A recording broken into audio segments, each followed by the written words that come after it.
Welcome to Labor Vision, the at-home edition. I am your host, Autumn Giat, and with me today are George Nee, President of the Rhode Island AFL-CIO, and Pat Crowley, the Rhode Island AFL-CIO Secretary-Treasurer.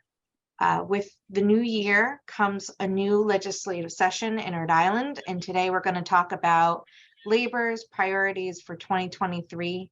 But before we jump into that, I just want to say hi to Pat and George and thank you both for coming on the show. Thanks, Autumn. Glad to be here. So before we talk about 2023, why don't we do a little review of everything that's happened this year? We had a previous episode around this time in 2021 where we talked about our goals for the coming year. Among them, there were many victories. Are there any that jump to your mind that you want to talk about first? Actually, we had a very, very, very good year at the General Assembly, and all of the legislation that passed ended up being signed by the governor. In no particular order, we obtained for the building service workers essentially a prevailing wage, which will now go into effect, which will increase the economic equity for the people who are doing that work. We were also successful in getting school lunch workers covered for 180 days of guaranteed pay, similar to what we did with the bus drivers last year. Money was put into the unemployment insurance fund, which helps that. We passed a school bond construction bill, automated certified payroll for the DLT for construction projects, prevailing wage protections in the historic tax breaks, and very interestingly, 14 and 15-year-olders now, in order to get a work permit, are now going to have to take a 3-hour health and safety course so they'll know what their rights are on the job. So that's just a few things. And then Pat, I know we had a banner year for on the environmental and labor protection there. So why don't you fill in some details there? Yeah, thanks, George. We really did. Climate Jobs Rhode Island, along with a number of other unions and organizations, pushed a number of different initiatives, and three things really just to highlight. First is we worked together with our friends in the environmental community to pass a 100% renewable energy standard, which means that by 2033, all of Rhode Island's energy will have to be purchased from renewable energy sources, which is just we are setting the standard for the country. We'll be the first state in the nation to get to that standard. In addition to that, we worked with a number of people, including State Senator Don Oyer and State Rep Art Handy, to pass a bill that would create another 1,000 megawatts of offshore wind here in Rhode Island.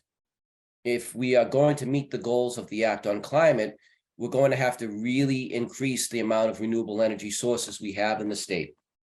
And by having another 1,000 megawatts of offshore wind, it's going to get us a long way towards meeting those goals. And in connecting both of those laws, we also passed the new law that requires any renewable energy project in the state that is using state dollars that's over 3 megawatts has to pay prevailing wages, has to utilize apprenticeships, and has to engage in a labor peace agreement, meaning that the company or companies and unions involved will agree to a framework of their relationship, so there can't be any union busting. And all three of those bills are really setting the stage, not just here in Rhode Island, but across the region, in terms of how we make sure that as we transition from a fossil fuel-based economy to a renewable energy economy, that working people aren't left behind in that process, either people that are already in industries connected to the fossil fuel industry, or new workers who are going to be installing solar panels, building wind turbines, et cetera, et cetera. So it was a really exciting year. Just a couple of quick things as I reflect here. We got engaged in an issue for the first time at the AFL-CIO level, which was gun safety. And we participated in some of those coalitions supposed to turn your phone off when you do this stuff. These coalitions, and we were very proud to be part of that effort that obtained some legislation which is very beneficial. And also one other very important project was a pilot project for RIPTA, for free RIPTA service on their most traveled line. What's that? It's orange? The R the line. R line. Yeah. Yeah. And so that's underway now. So we're hopefully that will lead to our goal, which is RIPTA would be free for everybody in the near future. So that was a very important first step. So if we keep thinking here, we'll come up with some more stuff. I know. Yeah, I mean, 2022 was a pretty full year legislatively, and I know that we also have the midterm elections going on. I can tell you I saw a lot of union members volunteering, knocking doors, making phone calls, and also getting to the polls. And we also had a card-carrying union member elected to state office with Greg Amore and Secretary of State. Yeah. Yeah, no, An EA member. yeah, it was a really great electoral season for working class people across the whole state of Rhode Island. I mean, yeah, congratulations to Greg Amore, going from being a state representative to being Secretary of State and openly campaigning as a card-carrying union member. You know, every time I heard Greg speak out in the field, you know, George, you know who he reminded me of? It was Marty Walsh in a lot of ways. Yeah. You know, Marty Walsh was never afraid and is still never afraid to talk about, he still carries his union card in his wallet with him, his LIUNA union card. And Greg Amore is the same thing. And I think that, you know, we're going to expect great things from him, you know, in the Secretary of State's office. I mean, what could be better than having a high school social studies teacher in charge of civics in implementation in Rhode Island? It just seems, you know, really fitting. And, you know, in addition to that, Greg's just a great human being. He's a kind person. He's a caring person. And I know he has the interest of all Rhode Islanders, you know, in his heart and mind whenever he's doing his job. So I think it's going to be really exciting to see him in that office. You know, that brings up a very important point, which sometimes people lose sight of, which is the nexus between political activity and legislative accomplishments. I've felt for many, many years that our first day of lobbying is not the first day of the General Assembly session.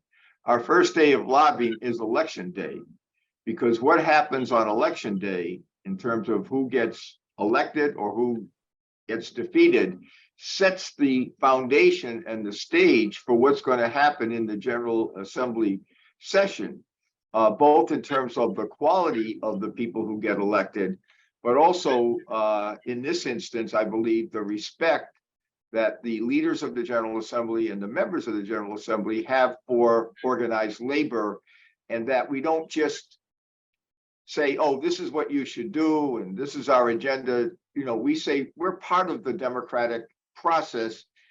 We're going to get involved, and hopefully there'll be a connection between our success in November and our success during the session. Yeah. And the other thing to add, I mean, unfortunately, Rhode Island became a battleground state for the first time in a long time. Yeah, we don't like that. We don't like that fact. And, you know, I think so many union members stepped up to the plate to make sure that the 2nd Congressional District did not turn over to the Republicans, that we kept it in Democratic Party control.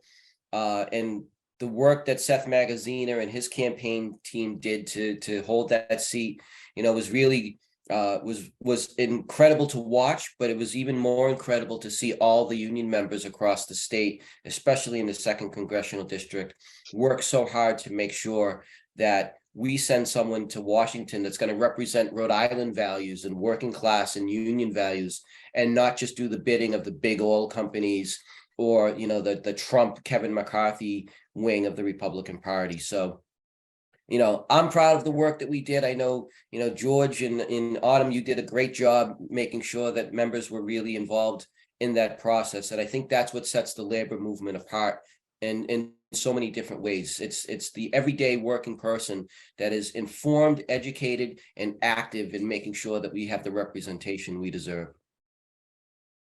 Absolutely. And so now that we've sort of elected our General Assembly and our other lawmakers, now we got to look to what we're going to do in 2023. I know that there were a few things that we talked about doing in 2022, which didn't quite carry over. One of them was making wage theft a felony. I know that remains a top priority, but I was hoping you two could speak a little bit more about how we're gonna try and get that over the finish line this year. Well, when we talk about wage theft being a felony, we have to always add that we also want to make misclassification of employees a felony, where the employer is going out and saying that this person is an independent contractor, doesn't pay them their proper wages, doesn't pay them their benefits, isn't paying into unemployment, workers' comp, etc. So this is a heavy lift. There's no question about it, and it's really critical. And we were very close last year. We got the Senate passed it unanimously. It had the full support of the Attorney General, who made it one of his priorities, and we also had a strong letter of support from the governor. So we're almost there. Our goal this year is to get the House of Representatives to pass it, and I think that the foundation has been laid for this. We just had a recent example during the Teamsters strike at the DHL, where they hired these firms to come in and subcontract out the employees' work. These people were working without workers' compensation. They were paying them under the table. They were treating them as independent contractors. Clearly, if this law was in effect, if it had been a felony, this company would be in serious shape right now. So these issues go on and on and on, and this is hopefully going to be our year that we make this a very it is a top priority, but we get to the finish line on it. Well, that's a nice little plug too. In our next Labor Vision episode, we will be having the Teamsters on to talk about the work stop order and the issue of misclassification. But yeah, it's ongoing, and hopefully we'll make it a little bit stronger to protect the workers this coming year. Yeah, and one of the things that we were able to do last year in regards to the wage theft issue was we were able to, with a grant from the Rhode Island Foundation, commission a report from the University of Massachusetts Labor Center that really highlighted all of the issues that are impacted when wage theft happens. Over $190 million is stolen from working people in Rhode Island on a regular basis when it comes to wage theft and misclassification. And as a result of that, the state of Rhode Island is losing anywhere from $25 to $50 million annually in lost tax revenue. So from our point of view, yes, this is a working person's issue, but it really is an issue for everyone across the state, because these bad companies, like the ones that were operating at DHL, like the ones that we've seen get caught up in Woonsocket and other places around the state recently, it's not just that they're cheating the people that are working for them. They're cheating everyone in Rhode Island, because we're losing the tax revenue that otherwise wouldn't have been generated. So in other words, wage theft not being a felony is like a tax increase on everyone else in the state. And that's why we need to make this change. Very good. Absolutely. And I know that we mentioned that school bonds also passed last year. That's about $300 between the state budget and the bonds for school renovation projects, but not all of the environmental incentives that we were hoping for were included in the final package. So what are we looking to do to add on to this already pretty big win to update our schools? Yeah, I mean, it was a very exciting win, and General Treasurer, now Congressperson-elect Magazine, deserves a lot of credit for making this happen. So what happened last year was the governor put $50 million into his budget that was approved by the General Assembly for school construction. And then the voters approved a $250 million bond package. So $300 million in total will go into school construction over the next several years. One of the things that we were advocating for was that money should be used to meet our goals on the Act on Climate and it should be done paying prevailing wages so that working people can benefit from all of this construction work. Unfortunately, those last two details didn't make the final product, but what we're hoping to do this year is to add legislation onto the bonding process so that every single school in Rhode Island by a specific date, I'm using the number 2035 because I think it's very realistic. Every single school in Rhode Island should be carbon neutral by 2035. And I think we have the tools to do that. And with all of the construction that will be happening, we have a real chance to make a big dent in our carbon footprint. And in addition to not just having, one of the reasons why a mandate would be really easier today than it might have been a year ago or 5 years ago, is that because President Biden's law that he got passed, the Inflation Reduction Act, is just going to be this real windfall for places like Rhode Island. And the real change in how that federal law is going to work is that for the first time in quite some time, instead of a grant process where states or municipalities or school departments have to apply for a grant in a competitive fashion, what the IRA does is say, as long as you get your permit to start working, we will give you up to 60% of the cost of the project from the federal government upfront as you're starting. So instead of having to wait 10 years or 12 years for a project to complete to get tax credits in return, the federal government is now going to give you the money as you get started. So instead of a school department like Providence, or instead of a municipality like Lincoln having to go out and borrow all the startup costs and hope for the best, now they can get that money at the beginning of the process and really make a difference in terms of what our state's infrastructure looks like, but also what it looks like in terms of meeting the goals of the Act on Climate. And more importantly, or just as important, I should say, it combines the goals of Climate Jobs Rhode Island and the labor movement to make sure that all of this construction work is going to be done with our big three goals. All the work should be paid prevailing wage. All of the work should be done using apprentices so that we train the next generation of working people in the state. And all should be done using project labor agreements. Because study after study have shown that when a construction project is done using a project labor agreement, it's done on time and on budget. And if we're going to have these labor standards in here, it's going to make sure that, one, all of these companies that are going to be building this work are not going to profit on the backs of working people. They shouldn't be using tax dollars to pay working people anything less than a prevailing wage. Because when workers are paid a prevailing wage, that money gets recirculated back into the economy.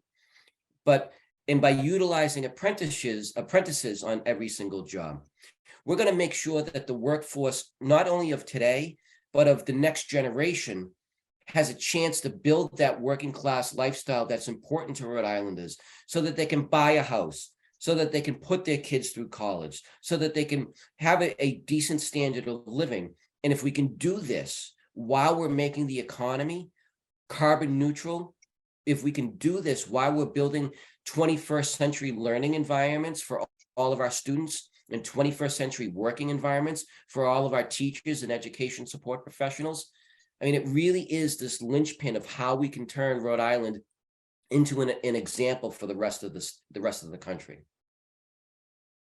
Absolutely. I really love how a lot of our labor projects also intersect with the health and safety of every Rhode Islander. Another priority that comes to mind is replacing lead pipes throughout the state. And I know that that's a big legislative priority for us coming up. That's on the list. Yeah, it really is. I mean, you know, our friends over at Childhood Lead Action Project have really been leading the way, and it's been nice to, you know, partner with them to make sure that this is a priority. Hopefully this is the year that we'll be able to use some other federal money, whether it's the American Rescue Plan money or money from the bipartisan infrastructure law, again, that was passed, you know, thanks to President Biden, but also with the real support of all four of our members of the congressional delegation, Senators Reid in White House and Representative Cicilline and retiring Rep. Langevin, have really made sure that Rhode Island is part of this process to get all this money. And if we can really tackle the lead pipe issue, it's not just about good jobs that come from it. That's important, no doubt about it. And we got to make sure that those labor standards are part of that process. But when you think about how antiquated Rhode Island's water infrastructure is, and how many people, especially in BIPOC communities, especially in underrepresented and poor people communities, where their water system is really in need of 21st century modernization, it's going to take a concerted effort by the state, the labor movement, the General Assembly, and all the advocates to make sure that we can have all of the lead pipes in the state finally replaced so that our drinking water system is safe. You know, the way that it's been done up until now is that the water supply people take care of the pipes that are in the street, go to the sidewalk, and then the homeowner is responsible for the pipe between the sidewalk and the home. Well, if you don't do both of them, the lead still goes into the home. The problem, one of the big problems, particularly in the low-income neighborhoods and the urban communities, is you have a lot of landlords. So even if an individual homeowner, a renter, said, "Oh, I think I'd like to do this, I'll pay for it to make my kids safe," you need the renter. The landlord has to make that decision. And if you have 2 or 3 families, one wants to do it, 2 don't, you got a problem. So really, it's the responsibility of the state using this federal money to get this done, get it done quickly, get it done right, because every day goes by, a child is exposed to lead, which is irreversible and has a major impact on their educational performance down the road too. So for this to have lingered for so many years is totally a responsibility of our state and federal government. Absolutely. Keeping things along the same line of climate and health, I know that we also have to look forward to this year the Clean Energy Workforce Transition Committee that's coming out of DLT and through the governor's administration as well. Would you mind explaining what that is for folks and why we should be excited about it? Sure, go ahead, Pat. So we know that as the economy is going to change from one that's based on fossil fuel to one that's based on clean technology, there are a number of workers. There are thousands of workers who are still involved in the fossil fuel extraction connection businesses here in Rhode Island, and not all of them are union members, but a good deal of union members are working in those industries. We can't make the mistakes that we've made in the past to just shut down an industry and leave working people to fend for themselves.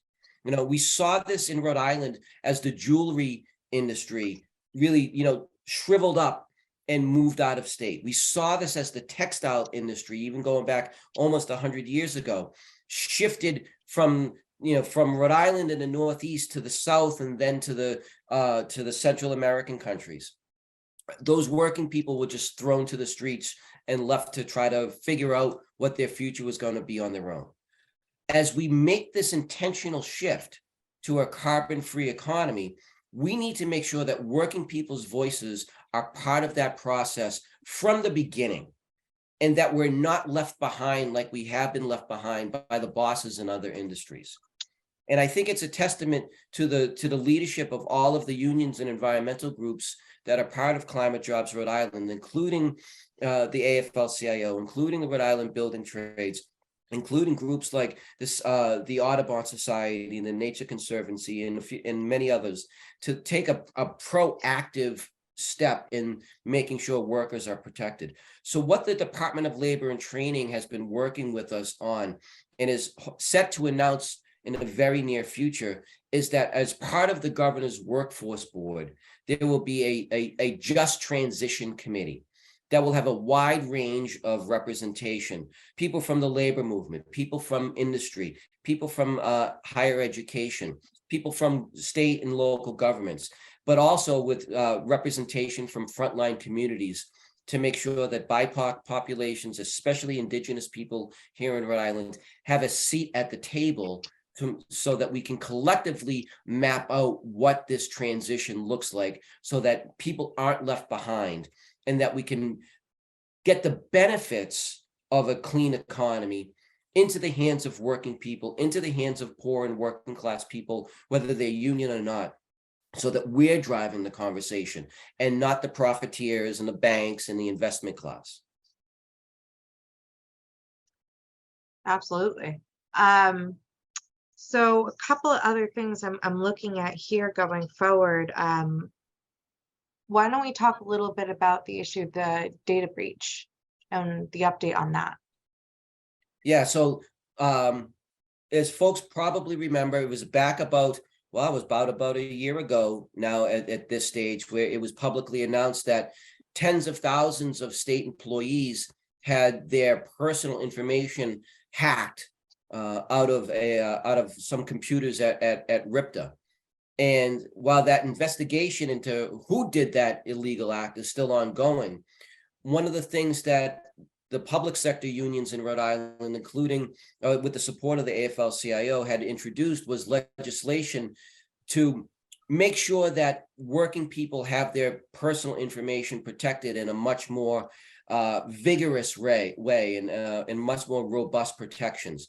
So last year, Senator De Palma and Representative Cortravand in the House introduced legislation that would give up to 5 years of credit protection to impacted members, that the state would be required, or the state or any entity, quite frankly, that had a data breach of this size would be required to contact their local union representatives so that the union could also work to protect their members' interest.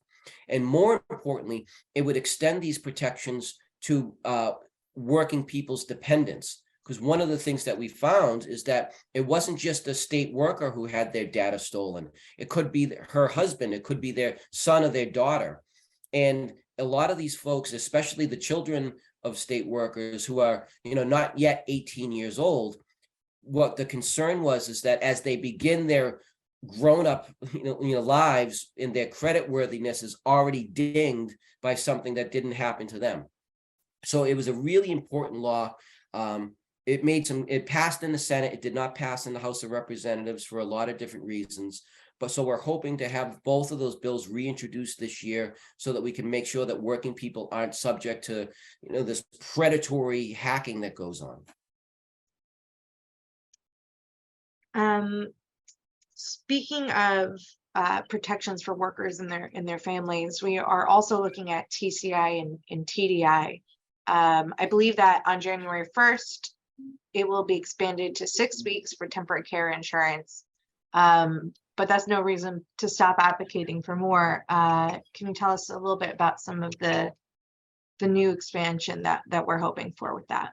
Yeah, the temporary caregivers insurance program is run through the administration of the TDI program, and it has proved to be very, very successful, very beneficial to people who need to take care of somebody, whether it's a spouse, a family, some other family members, medical reasons, etc. So it's been very, very well-run program.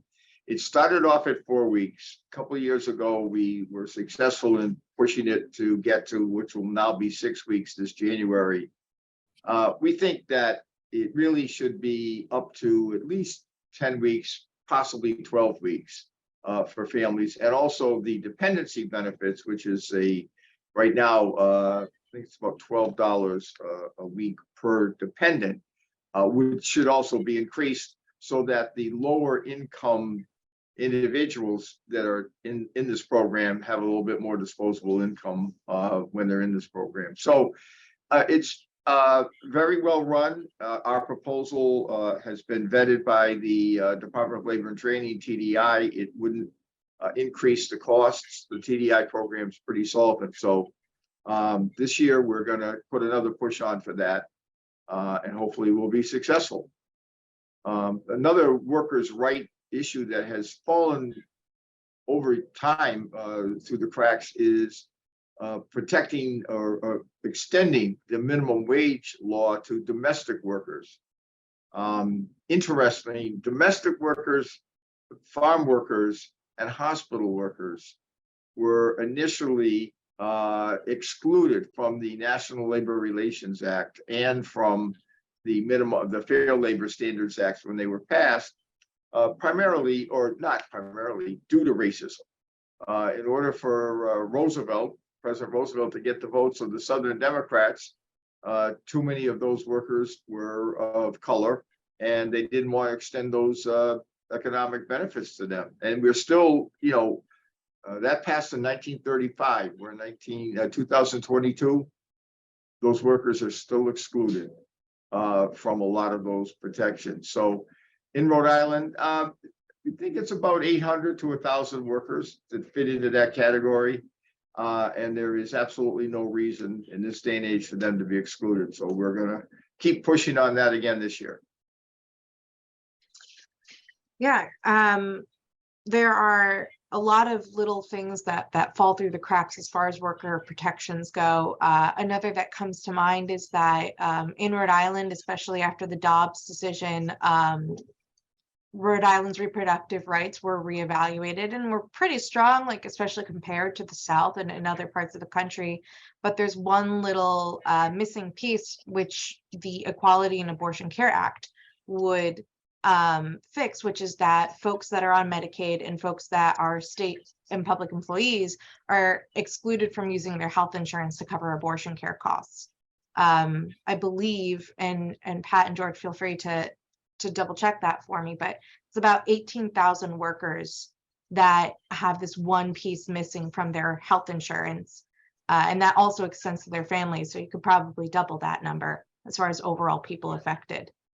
I believe we're anticipating that to be included in the budget, but we're going to watch that for the benefit of the workers and the full access of their health insurance. Yeah, I believe that Governor McKee made it very clear during the campaign that he's intending on making that part of the budget. And I think there's a lot of support for it. So we'll see what happens, but we're on it. Yeah. I mean, right after the Dobbs decision was issued, the national AFL-CIO president, Liz Schuler, was very adamant about making sure that the labor movement was clear that all healthcare rights are workers' rights. Abortion is healthcare. This is a working person's issue. And this seems like it's 2022. It's time to make this fix in the law so that we can make sure that just because you're a state worker or just because you're on Medicare does not mean that you're discriminated against when it comes to all healthcare options for people and their families. Well, it looks like we've got a pretty packed year ahead of us. I'm looking forward to it. I think that we'll see the same great energy coming out of 2023 as we did 2022. Is there anything else that you both might want to mention before we wrap up? This might be, this is also the year that we are looking to revisit the pension issue. Okay. And a number of unions will be meeting in the very near future to talk about some adjustments to the number of years that people have to work and also the cost of living. The pension changes took effect in 2014. Oof, getting old here. And a lot of things have changed since then. We now have a better understanding of what the impact has been. So we would be remiss if we didn't say this is the year that we at least have to get that serious discussion going, and a number of unions will be meeting to come up with some proposals. We don't have anything specific yet, but stay tuned. Well, maybe we'll do a special Labor Vision show on changes to the pension system in 2023. The only thing I would mention is that, I think, we've been successful when we work together across the labor movement. And this election cycle, just like last year's legislation session, so many of the affiliates of the AFL-CIO were leading the charge on very important legislation. And I think as we go into 2023, we'll already have our eyes set on 2024 and what the election season is going to look like. If we continue to do the good work that we've done over the last, 2, 4, 6, 8 years, I mean, every we always are learning and we're always trying to improve and do things better.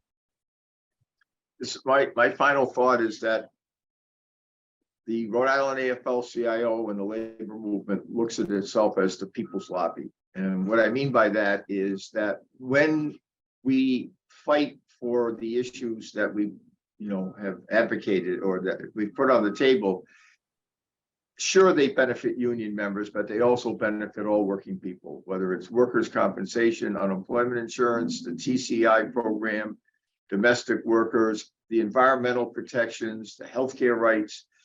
They affect everybody. So therefore, we're proud that we would refer to ourselves as the people's lobby, because that's who we stick up for every day.